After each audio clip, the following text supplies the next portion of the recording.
Bienvenidos a Datavoz. a Datavoz. Soy Leandro y mi objetivo con este podcast es guiarte en el entendimiento de cómo la ciencia de datos está transformando el entorno que nos rodea. Ya sea Que lideres una organización, estés forjando tu trayectoria profesional, te encuentres dando tus primeros pasos en el campo de la ciencia de datos o simplemente seas un apasionado del aprendizaje, este es tu espacio. Bueno, gente, ¿qué tal? Buenas tardes, buenas noches, buenos días, dependiendo de donde nos estés viendo. Por aquí estamos con Kevin Kovacs, un invitado fundamental que nos va a contar un poco sobre lo que es el Data Engineer y particularmente del mundo de la analítica y toda su trayectoria. ¿Cómo estás, Kevin? ¿Cómo estás, Lean? ¿Todo bien?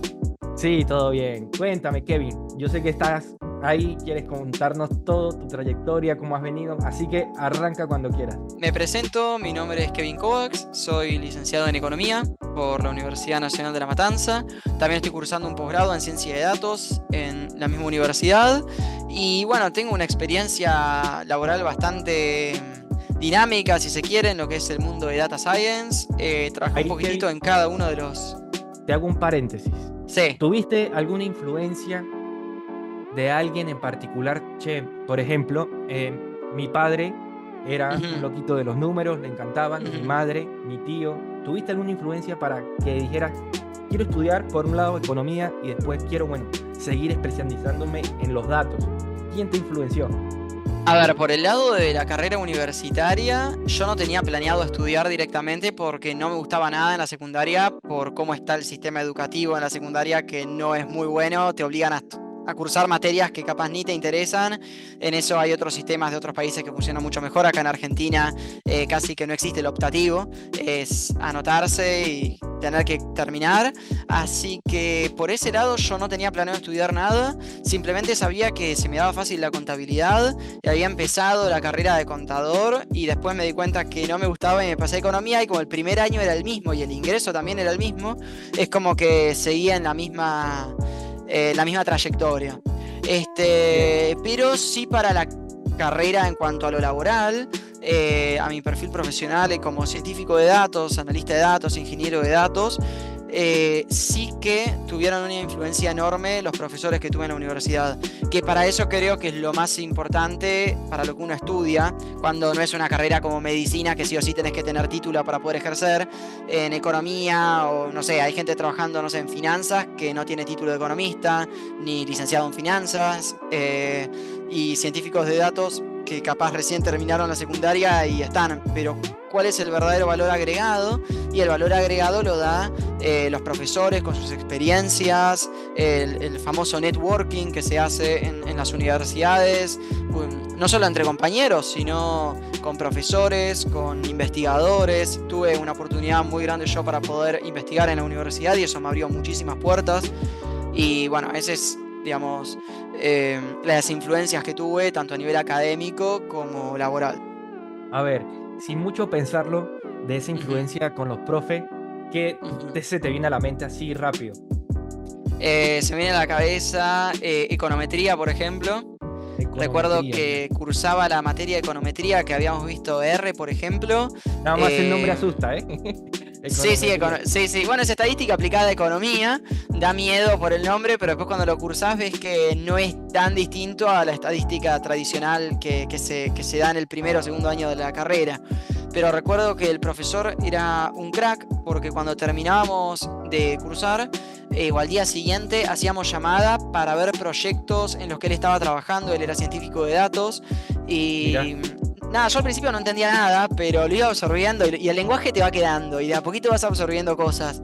Y yo al principio no sabía ni siquiera Python cuando había terminado de cursar econometría, pero el tipo agarraba, me compartía pantalla y me mostraba lo que estaba haciendo, proyectos de él, personales, y nada, eso me reayudó. Después, cuando tenía entrevistas o cosas así, ya tenía un montón de experiencia, por más que no había trabajado. Mirá, mi hermana casualmente está también empezando recientemente economía. Está chiquita, relativamente chiquita, pero está empezando economía, está dando sus primeros pasos. Quien quita que capaz en unos años, a medida que evolucione su carrera, de un giro, un virage como vos, estaría muy bueno. Y totalmente. Bueno, por otro lado, Kevin, ¿cómo saltaste, verdad? Desde la economía, ¿verdad? Hoy en día ya estás estudiando un magíster en lo que es ciencia de datos, si mal no escuché, ¿me puedes corregir? ¿Es correcto? Sí, es un posgrado, no es un magíster, pero es una especialización. Lo que cambia es que no tenemos una tesis de 1 año para hacer, o de 2 años incluso, o del tiempo que tome, sino que tenemos un trabajo práctico final, pero las materias son bastante parecidas. O sea, yo me pongo a ver el programa y a comparar contra algunos másters en Data Science y son casi lo mismo. Espectacular. Entonces, a nivel profesional, ¿cómo te comenzaste a desarrollar? Más allá de la facu. Bueno, yo en pandemia, todo esto empezó en 2020, luego de cursar estas materias de estadística, matemática, yo decía, bueno, yo tengo de conocimiento R, que lo aprendí en estadística, en econometría, tengo matemática, estadística, dentro de matemáticas se me da muy bien lo que es álgebra lineal y dentro de lo que es cálculo infinitesimal, cálculo integral y diferencial, y digo, bueno, pero todo esto que tengo de teoría, ¿dónde lo aplico? ¿Cómo hago ahora para aplicar? Porque en la universidad medio como que no te dicen, bueno, esto te va a servir para esto, esto y esto, y uno termina pensando que es medio inútil. En realidad no lo es súper útil y sí, casi todo, de hecho estamos hablando gracias a la matemática ahora, es algo fundamental, es importantísimo, pero no se explica de una manera tan apasionada y no solo en las universidades, en los colegios también, en todo se explica así, lamentablemente. Son muy pocos los profesores que logran como dar ese paso a que te cautive la materia. Claro, exactamente. Que a veces queda como en el aire. Claro, tal cual. Y me puse a buscar un poquitito de trabajos y había visto que lo que me faltaba era Python, básicamente. Yo tenía la matemática, tenía conocimiento de distintos dominios, o sea, distintos modelos de negocio, pero me faltaba poder programar, me faltaba poder expresar eso en código. Y bueno, ahí es donde arranqué en pandemia, empecé a aprender lo básico, me armé un GitHub, empecé a escribir lo básico que iba aprendiendo. Ahora veo para atrás y veo los primeros repositorios y digo, eso no es nada, pero en aquel entonces para mí era un montón. No, y para cualquiera, yo creo, porque eso te ayuda a ser quien eres hoy en día, ¿sabes? Si no hubiese existido esos pasos, que por ahí a veces uno lo ve en retrospectiva y dice, ¿cómo llegué a hacer o cómo pensé esto? ¿Verdad? Claro. Sin esos pasos previos no llegas a ser lo que eres hoy en día, o sea, es muy necesario. Totalmente. Sin vergüenza, aparte, imagínate qué alguna. Importante, claro, imagínate qué importante que fue que yo sin aplicar en LinkedIn a ningún trabajo, yo simplemente me había creado la cuenta y había colgado el GitHub, solamente haciendo eso y un par de repositorios que fui creando, cayó sola la propuesta para mi primer trabajo en Parser, una startup inglesa creada por un argentino igualmente, en donde empecé a trabajar como analista de datos, y si no hubiese sido por ese GitHub súper básico que había creado, no iba a tener la oportunidad, porque vieron y dijeron, che, mirá, tenés lo básico de Python, lo básico de SQL, ¿querés trabajar con nosotros? Y fue como, yo primero no lo podía creer cuando me llegó la oferta, yo nunca había tenido nada de contacto laboral, nunca había tirado un CV, nunca había hecho nada y me quedé como, esto es spam, iba a borrar el mensaje, dije, esto es mentira. Y sí, no suele pasar, ¿eh? Es difícil que pase, pero hiciste las cosas muy bien, o sea, eso es parte de, por ejemplo, no tengo experiencia, ¿qué hago? ¿Cómo demuestro lo que estoy aprendiendo? Sí. Bueno, me creo un portafolio, me creo un repositorio en GitHub, comienzo a documentar lo que estoy aprendiendo, eso es muy valioso. Claro. Es que yo decía eso, todavía no sé qué voy a hacer, pero voy a empezar a documentar todo. Y estaba tipo todo el código documentado, tipo con el hash, todo documentado cosita por cosita, para yo no olvidármelo. Y fue como, bueno, re bien, lo quisiste comunicar re bien, y yo estaba como, sí, ni siquiera lo quise comunicar, era para mí, era para acordarme yo, pero bueno, me terminó sirviendo para encontrar el trabajo. Y ahí trabajé durante casi 3 años, me sirvió un montón la experiencia, la gente, el jefe que tuve, el jefe de data, la verdad, un grosso, porque gracias a él, él sabía lo que me interesaba a mí, la ingeniería de datos y la ciencia de datos, y él me decía, bueno, Kevin, mira, vamos a hacer un proyecto de, no sé, fraud detection, por ejemplo. Este proyecto duró un montón encima. Necesito que arranques en Amazon, setees la infraestructura, lo hagas todo vos, y vos lo vas a continuar el proyecto. Y capaz ese proyecto no quedó en nada más que en algo personal, pero fue todo por ese push por parte de él de decirme, bueno, dale, aprende Python o mejorá Python, porque yo ya sabía, pero a un nivel muy bajo. empezá a, no sé, conectarte a una base de datos. Por ejemplo, aprendí lo que era el resample, por ejemplo, porque yo tenía un montón de datos no fraudulentos y 3 o 4 fraudulentos. Y me dice, bueno, dale, a ver qué hacemos acá. Entonces, él ya sabía lo que había que hacer, pero me decía eso, ¿qué hacemos para que yo piense, para que me ponga a investigar? Si era por él, capaz el proyecto en un día se hacía, pero me sirvió de tal forma. Eso es muy interesante por parte de, por ejemplo, una persona que te está mentoreando, que está siendo un tutor, que te está acompañando, que te dé ese puntapié inicial y bueno, ahí se mide realmente cuál es el interés real del candidato. Porque Claro. está bien, puede llegar a existir un manual, el tutor, el profesor, la persona encargada del departamento lo puede tener y como bien dijiste, lo puede hacer en un día. Pero el tema es que uno se acostumbre un poco a hacer esas investigaciones propias, a ser muy autodidacta y ver cómo uno mismo soluciona esos problemas.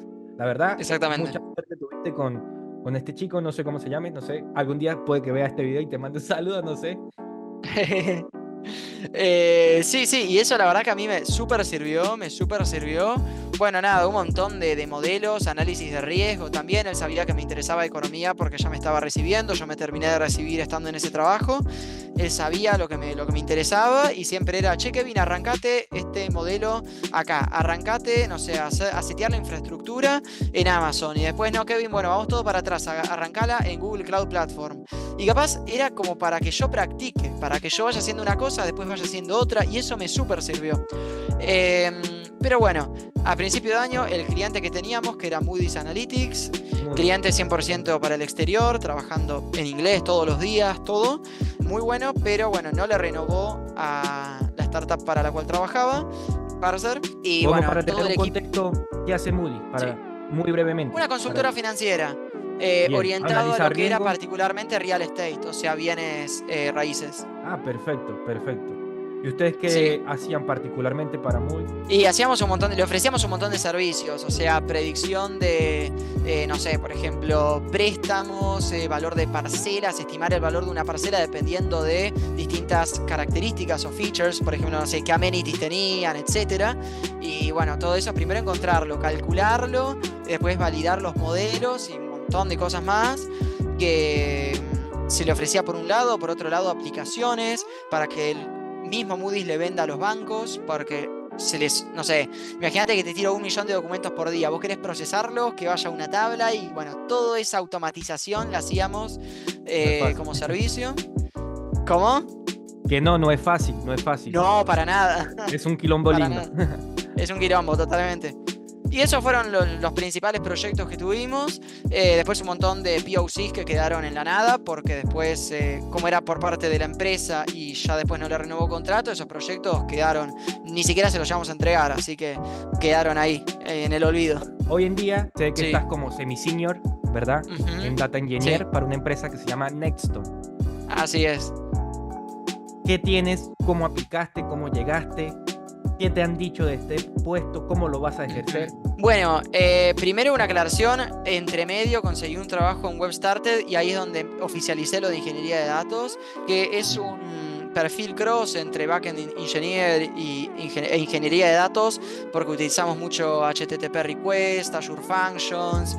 Cualquier persona que escucha eso dice es un perfil backend, no es de data engineer, pero bueno, adentro de esas Azure Functions hacíamos procesos de ETL y cosas así, por lo que bueno, es data. Pero bueno, bien cross. Y ahora, literalmente, o sea, el lunes arranco, ahora me estuvieron pasando los accesos y todo para hacer el onboarding, como semi-senior ya en Nexton y también por LinkedIn, como todos los trabajos que tuve, siempre el networking en esa red de trabajo es fundamental, la verdad. Creo yo que si no fuera por eso, no sé cómo hubiese llegado a tener todos esos contactos. Creo que es casi imposible porque no hay una red que replique eso que ofrece esta plataforma. Y bueno, el proceso fue muy ameno, la verdad que muy bueno, rápido. Yo lo que evalúo siempre en un trabajo es que el proceso dure poco. Este proceso duró como mucho 2 semanas, 3 semanas con toda la furia, que ni siquiera 2 semanas habrá durado. Y eso yo lo valoro un montón porque significa que valoran mi tiempo. Perfecto, la verdad que sí, es bastante valioso una buena reclutadora por ahí tiene unos filtros que son rápidos. Muchas veces hay procesos, como tú indicas, en reclutadoras que son largos y extensos, pero ni siquiera van a ningún horizonte, no van con un objetivo en concreto y lo que te hacen es perder tiempo. Desde ese punto de vista es una crítica constructiva a nivel general. Algo muy importante en conceptos que por ahí se han tocado es, por un lado, la ciencia de datos, por otro lado, el data analytics, por otro lado, el data engineering. ¿Cómo los identificas, verdad, puntualmente cada uno de estas áreas? Porque son una especialidad en sí mismo cada rol. Sí, bueno, yo los identifico viendo un proyecto. A ver, no hay ningún proyecto que vaya a ser igual a otro, siempre tiene sus características, siempre tiene su toque humano, por lo menos por ahora, qué sé yo, cuando la inteligencia artificial lo va a sustituir, pero por ahora siempre está el toque humano, el hecho de que las metodologías siempre van a ser distintas, incluso inventadas. No sé, tenemos un montón de metodologías para trabajar, para hacer los sprints, para todo, pero siempre está ese toque humano que le cambia un poquitito entre trabajos, y entre medio de todo eso están los roles. O sea, hablar de esos tres está buenísimo, también hay un montón más. Con el científico de datos capaz te labura un estadístico, un machine learning engineer. Con un ingeniero de datos labura un cloud developer, un arquitecto de datos, un montón de puestos un administrador de base de datos, un montón de puestos que se desprenden.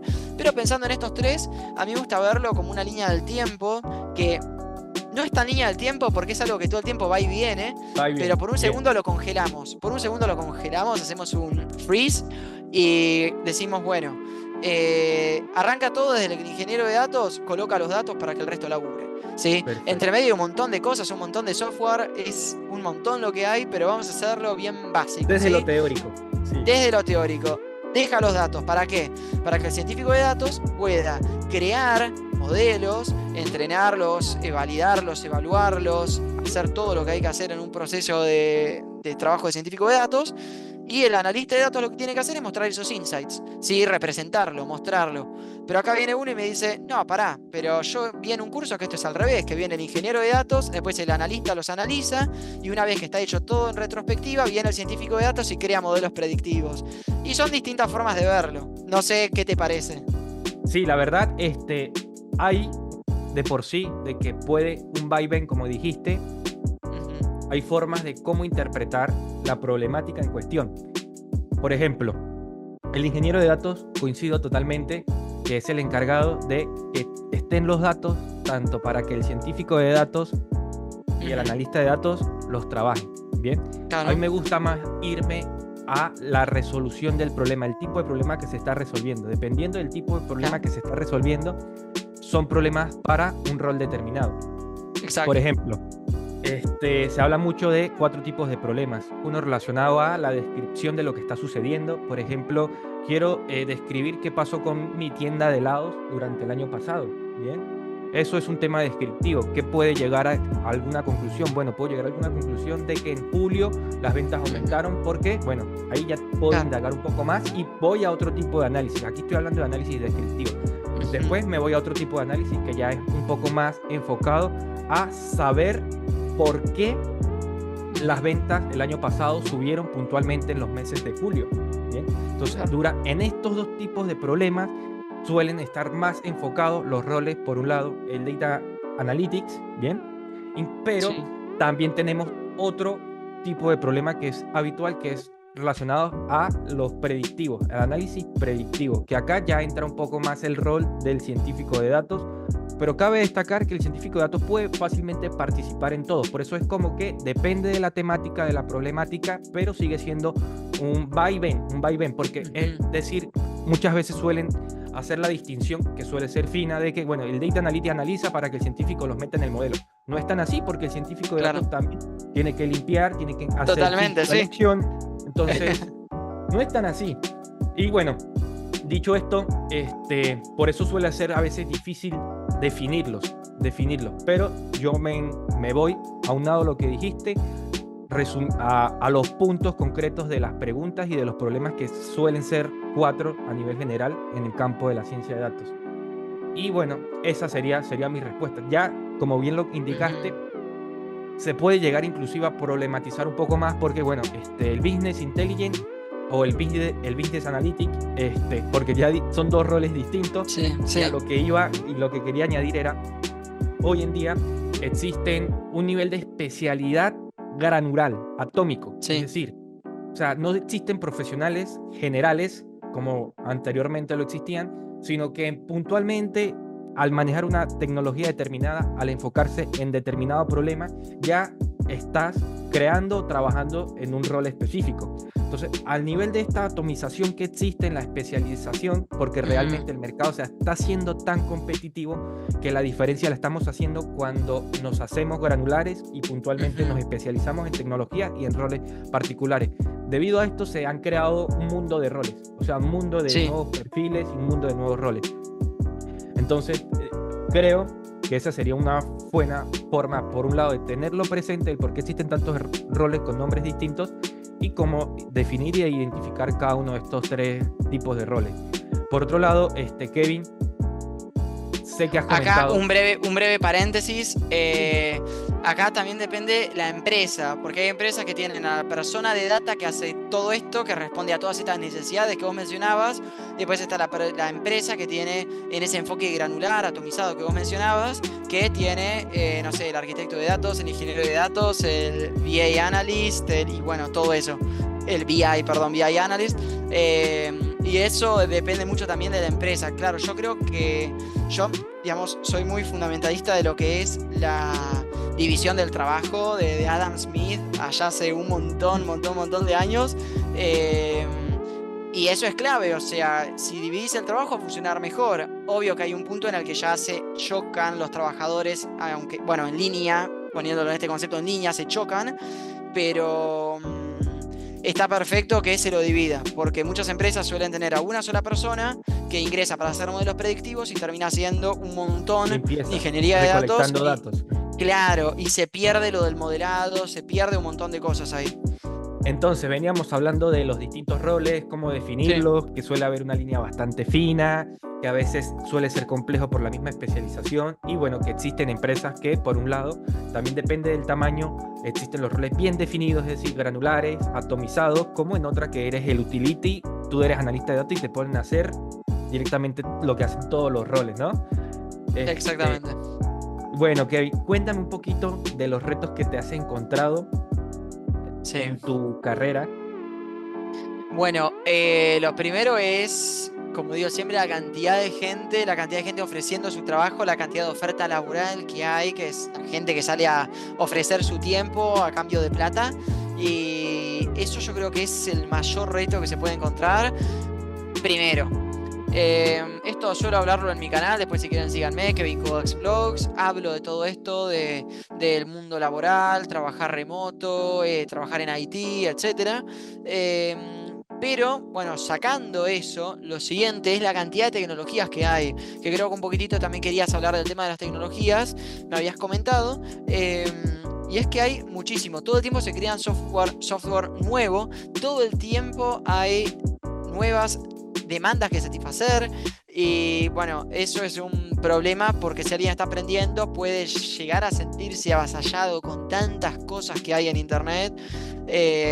Por un lado es buenísimo porque para cada necesidad es como que ya hay una solución, pero por otro lado uno no sabe qué necesidades quiere satisfacer porque hay mucha oferta de cosas, y creo que eso es lo más difícil. Y cuando empecé a aprender para ingeniería de datos, si no hubiese sido por esa persona que me ayudó y que me había dicho en la empresa anterior, mi jefe, bueno, Kevin, arrancá con esto y esto. No sé, por ejemplo, empezás a aprender SQL y Python para automatizarlo, pero después te das cuenta que existe dbt, por ejemplo, que lo hace por vos, que lo hace mucho más rápido, y solo sabiendo la configuración en YAMLs y en código de SQL, comandos SQL, y ya está. Y decís, bueno, pero Python lo aprendí para usar, no sé, PySpark, por ejemplo, para procesar grandes volúmenes de datos, o para utilizar orquestadores como Airflow, y decís, bueno, pero ¿qué viene después? ¿Qué tengo que seguir aprendiendo? Y ese es el mayor reto, saber hacia dónde ir. Me parece espectacular el tema relacionado a las herramientas que muchas veces te facilitan. De hecho, en ciencia de datos hay herramientas que a través ya de interfaz gráfico ni siquiera tienes que ir a Python, usar las librerías para modelar, sino directamente te hacen los distintos modelos. No sé, quieres meter un dataset para predecir determinada variable, no sé, una regresión lineal, No lo haces con cero código, solamente presionas un botón y ya te genera la regresión lineal. Siempre y cuando los datos estén bien procesados y trabajados con anterioridad.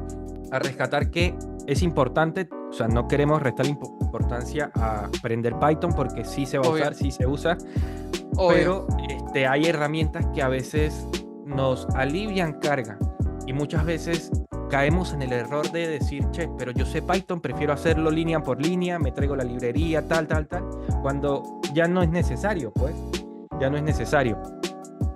Con respecto a eso, Kevin, ¿qué recomendaciones tendrías? O sea, ¿qué le dirías a esa persona que recién está empezando? Hace esto, va a ser difícil, pero sigue adelante, no tienes experiencia, hace esta otra cosa. ¿Qué le dirías puntualmente, Kevin? Todos los días intentar hacer algo, no te digo nuevo, algo distinto, pero todos los días aportar un poquito, un granito de arena a los famosos baby steps. Esa es mi filosofía de vida. Todos los días hacer un poquitito, no importa si es un 0,01%, es un poquitito, y todos los días hacer algo. ¿Por qué? Porque eso te da disciplina. Entonces, si estás viendo este video y querés empezar a trabajar como analista de datos, científico de datos, machine learning engineer, no importa de qué, no importa si querés trabajar en DevOps, en Cloud, lo que importa acá es que todos los días hagas un poquitito de algo y todos los días intentes aprender algo nuevo, no sé, por LinkedIn, por ejemplo, que hay gente que publica un montón de cosas y hay perfiles que se dedican a hacer libros en publicaciones, o sea, ponen una publicación, otra publicación y después te lanzan un paper con 20 publicaciones juntas y bueno, y uno ahí puede ser partícipe, puede bueno, justamente aportar, puede adquirir toda esa información, no sé, todos los días buscar perfiles, hacer networking. Es fundamental estar todo el tiempo en movimiento. Si haces eso, va a estar todo bien. Si haces eso a la larga, vas a conseguir algo. También, bueno, tiren CV, apliquen a ofertas laborales de parte de las empresas. Intenten moverse y hacer cosas, porque uno puede saber un montón, pero tal vez uno puede saber un montón y una persona que sabe muchísimo menos, pero que sabe mejor cómo moverse por estas redes, puede conseguir trabajo muchísimo más rápido que alguien que capaz es un crack, que tiene promedio de 10 en la universidad y dice, pero ¿por qué no consigo trabajo? O me pasó a escuchar de gente que me dice, Kevin, ¿qué consejo me das? Yo tengo LinkedIn y es una cagada, no, nadie agarra y consigue trabajo acá, tipo yo tengo y no consigo, y es como, ¿y qué haces? A ver, pasame. Y cuando lo sigo tenía 2 contactos y 0 publicaciones, y digo, bueno, pero así es casi imposible. O sea, la idea está en agregar gente, publicar cosas, si no, ¿por qué le vamos a echar la culpa a LinkedIn? Es muy importante lo relacionado a los soft skills, más allá de los técnicos. O sea, yo diría que el networking es un soft skill, si se quiere. O sea, es algo necesario y tenerlo presente. O sea, más allá de inclusive lo profesional, o sea, va relacionado con lo profesional. Pero digo, en el día a día, o sea, vas a una reunión, vas a charlar, siempre tratar de apuntar al networking en función de los objetivos que tienes como profesional, como persona. Entonces, es muy importante. Veo que te gusta bastante el LinkedIn. Sí, me apasiona. Y otra cosa, aprendan inglés. Eso se los digo. No importa si no van a trabajar para el exterior. Capaz que van a trabajar para una empresa que está a 2 cuadras de sus casas. Pero, a ver, toda la documentación está... el core, el núcleo en inglés de casi todo el software y después en el resto de los idiomas, pero no tan optimizado, no tan completo. Vos entras a Stack Overflow, entras a una inteligencia artificial, siempre va a estar optimizado en inglés, siempre va a haber muchísimo más en inglés.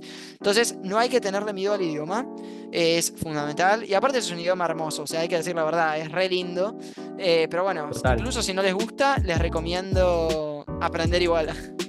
Sí, a mí algo que me da perspectiva, ahorita perdí la data, pero, o sea, el hablar otro idioma te abre la posibilidad de poder conectarte con no sé cuántas personas, cuántos angloparlantes hay, sí. Pero son 2.000 millones, por ejemplo. Sí. O sea, nada más verlo desde esa perspectiva, o sea, me parece a mí alucinante.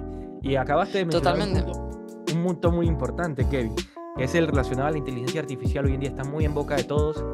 Me hace pensar un poco en el futuro. O sea, ¿qué piensas tú de cómo será el futuro en estos roles? ¿Qué va a pasar? ¿La inteligencia artificial nos va a quitar el trabajo? ¿Qué va a pasar? Yo creo que no en el corto plazo y en el mediano también. O sea, sí que van a haber un par de puestos que van a tender a desaparecer por la simple optimización del humano que busca hacer más con menos, la productividad. Pero no por eso estamos todos en riesgo. O sea, y la persona a la que se la sustituye por una IA, probablemente el mismo empleador le encuentre otro lugar. No me imagino en el corto plazo algo tan catastrófico como lo que plantean en las redes, por ejemplo. Pero bueno, hay que tener cuidado igual. Yo capaz digo esto y al año siguiente nos quedamos todos sin laburo. Che, Kevin, pero me dijiste. Pero bueno, yo soy optimista en ese sentido. Más, es una herramienta hoy en día. No sé, querés programar algo, necesitas, no sé, agregarle cositas a un código y tenés 400 líneas. Bueno, se lo pasas a una IA y decís, bueno, hacelo. Pero no le pedís que te lo haga de cero. Totalmente. Y algo que es una frase, no sé si ya cliché, pero bastante usual es, para tú saber, o sea, para tú preguntarle algo a la inteligencia artificial tienes que saber de qué le vas a preguntar.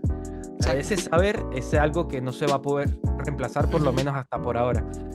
Hacía yo un contenido no hace mucho relacionado a, bueno, cómo se está yendo un poco más allá con estos LLM, que por lo general, bueno, para resumirlo de forma un poco obscena, diría, lo que usan es tokenizar cada una de las palabras y buscar cercanía entre las palabras y redactan palabras en función de lo que tienen, pues de la base de datos que tienen.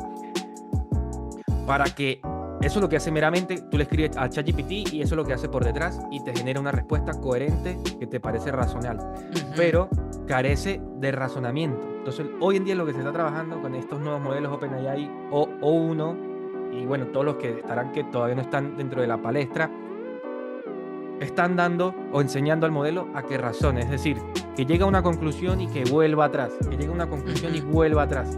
Entonces, como tú decías, hoy en día estamos lejos, ¿verdad? Desde esta perspectiva, estamos 16 de octubre del 2024, pero este año ha sido una locura lo que se ha visto, bueno, estos dos últimos años, así que bueno, no podemos predecir mucho. Pero lo que hoy también es que como las tecnologías suelen también desarrollarse profesionales para estas tecnologías. Está bien, la inteligencia artificial es un salto trascendental, pero por ejemplo cuando trabajamos o cuando se aplicó o se creó Excel, en su momento también hubo pánico, algo parecido. Me imagino que debes conocer algunas historias porque vienes del campo de la economía, de la contabilidad. No iban a haber más contadores según estas personas que le tuvieron miedo al Excel. Y hoy en día Excel es una herramienta que creó un montón de nuevos puestos de trabajo. Entonces, totalmente. Desde el punto de vista optimista, puede que pase esto con los LLMs y bueno, con la inteligencia artificial en general.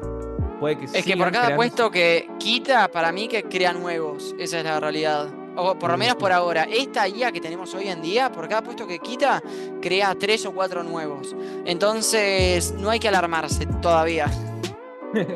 Sí, y bueno, está la fase directamente pesimista, que directamente nos vamos a quedar sin trabajo, que yo creo que no va a ser así. Se va a quedar sin trabajo aquel que no sea autodidacta y no tenga el constante aprendizaje dentro de sí, quien no se cree un eterno estudiante y no siga evolucionando. Pero mientras tú tengas la predisposición de seguir aprendiendo y seguir evolucionando, créeme que nunca te vas a quedar sin trabajo.